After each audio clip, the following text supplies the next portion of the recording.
శ్రీ విష్ణు రూపాయ నమశివాయ. జగన్నాథుడికి జీసస్కి మధ్య సంఘటన ఏమిటండి అని చాలా ఆశ్చర్యం అనిపిస్తుంది కదా మనకి. పూరిలో మనం నమ్మలేనంత అద్భుతమైన సంఘటనలు ఎన్నో జరిగాయి. చాలా ఆలయాల్లో జరుగుతూ ఉంటాయి, కానీ అక్కడ ఆలయాల్లో ఏమిటంటే అర్చక స్వామిలో ఎవరో చెప్తే మనకి తెలుస్తుంది. పూరిలో మాత్రం ఇవన్నీ రికార్డెడ్గా ఉన్నాయి అఫీషియల్గా.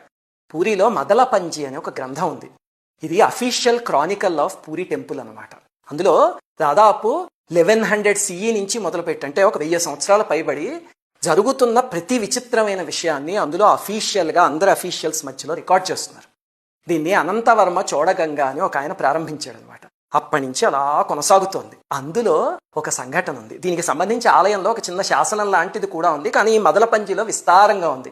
అదేమిటి అనేది మీకు ఇప్పుడు చెప్తా. మ్యూజియం బయట ఒక పెద్ద గంట ఉంటుంది. అది మ్యూజియం బయట ఎవరైనా చూడొచ్చు. కానాపాత హనుమాన్ ఆలయానికి వెనకవైపు ఉంటుంది అనమాట. విచిత్రంగా గంట మీద ఒక శిలువ ఉంటుంది, క్రిస్టియన్స్ క్రాస్. అది చూడగానే వారికి ఆశ్చర్యం వేస్తుంది. ఎందుకు అంటే పూరిలో హిందూవేతరులకి అసలు ఆలయంలో ప్రవేశం లేదు.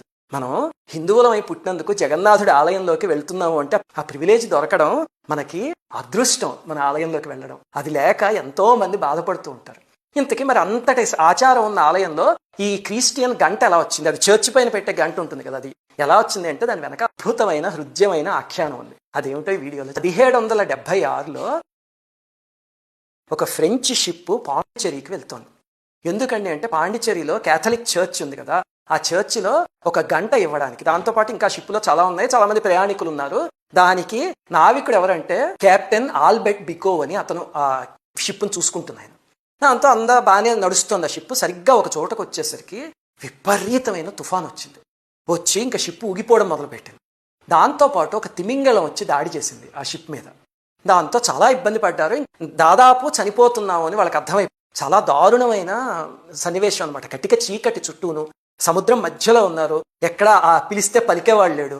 ఆ సమయంలో ఏం చేస్తారంటే అందులో ఉన్న వాళ్ళు చాలా మంది క్రిస్టియన్స్ కదా, దాంతో వాళ్ళందరూ కూర్చుని ప్రభువా మమ్మల్ని కాపాడు అని ముక్త కంఠంతో ప్రార్థించారు. పాపం చాలాసేపు ప్రార్థించినా దాంతో వాళ్ళకి ఇంకా మేము మునిగిపోతున్నాము, చనిపోతున్నాము అని అర్థమయ్యి పంచేద్దాం, దూకేద్దాం నీళ్లలో. ఎవరికైనా ఏదైనా ఆసరా దొరికి ఒడ్డు కొట్టుకొచ్చాడా వాడు బతుకుతాడు, లేకపోతే నీళ్ళలో పడి చచ్చిపోతాడు. ఎలాగో ఈ షిప్ మునిగిపోతే ఇప్పుడు అందరం చచ్చిపోయే వాళ్ళమే కదా, కనీసం ఒకళ్ళిద్దరు బతికినా పర్వాలేదు అని చెప్పి అందరూ పారిపోతున్నారు. ఒక ఆవిడ ఏం చేస్తుంది, అక్కడే పద్మాసనం వేసుకుని కూర్చుని కళ్ళు మూసుకుని జై జగన్నాథ జై జగన్నాథ అని ప్రార్థిస్తుంది. వీళ్ళందరూ వచ్చి అందరూ పారిపోతుంటే నువ్వు ఇక్కడ ఎందుకు కూర్చున్నావు, పరిగెత్తు నువ్వు కూడాను అన్నారు. అంటే ఏం అక్కర్లేదు, మా జగన్నాథ ప్రభు ఉన్నాడు, ఆయన రక్షిస్తాడు అని చెప్పి. ఆవిడ ఉత్కళ దేశానికి చెందిన ఆవిడ, అంటే ఇప్పుడు ఒరిస్సా అనమాట. దాంతో జగన్నాథ ప్రభు అంటే ఎవరో అని అడిగితే ఆవిడ వెంటనే ఆ మూర్తిని తీసి అక్కడ పెట్టింది జగన్నాథుడిది. ఆవిడ ఏదో అలా భక్తి ఉన్మాదంలో ఉంది, పదండి మనం పోదాము అని చెప్పి అందరూ పరిగెడుతూ ఉంటే ఒక ఆయన అన్నాడు, మనం చాలా మంది ఇందులో ఎలాగో మునిగిపోతాము, ఆవిడ దగ్గర చూడండి ఒకటి. ఆవిడ నమ్మకంతో అక్కడ కూర్చుని జగన్నాథుడు రక్షిస్తాడు అంటుండే. ఆవిడ ముఖం చూడండి, అసలు ఆ నమ్మకం సడలట్లేదు.